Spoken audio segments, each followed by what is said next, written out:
Hello. ఈరోజు 31st కదరా, అందరూ కలిసి పార్టీ చేసుకోవాలనుకుంటున్నాం. నీతో మనీ ఎంత ఉంది? రావాల్సిన డబ్బులు ఇంకా రాలేదురా.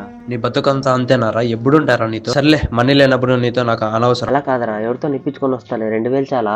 చాలు చాలు మమ్మ, తీసుకొని మన స్పాట్ సర్లేరా. రే, ఏంటి న్యూ ఇయర్ సెలబ్రేషనా? ఒకటి చెప్పు, నువ్వు అనుకున్న జాబ్ తెచ్చుకున్నావా లేదా వెళ్ళి సెటిల్ అయ్యావా? గడిచిన 2024 సంవత్సరాన్ని ఒక్కసారి రివైండ్ చేసుకున్నావా? మరి ఏం పీకేమరా నీకు న్యూ ఇయర్ సెలబ్రేషన్? రే, సంవత్సరం ముగిసే కేవలం కొన్ని గంటలే మిగిలి ఉన్నాయి. దాని తర్వాత క్యాలెండర్లో 2024 కాస్త 2025గా మారుతుంది. అంతేకాని నీ జీవితం ఏం మారదు. నా మాట విను. ఈ 31st నైట్ మీ పేరెంట్స్తో పాటు కూర్చో. వాళ్ళ కళ్ళ వైపు చూడు, బాగా అబ్జర్వ్ చేయి. కరెక్ట్ ఇక్కడ చిన్న చిన్న ముడతలు పన్నట్టుగా అనిపిస్తుంది. బహుశా అది ముందు లేకపోవచ్చు.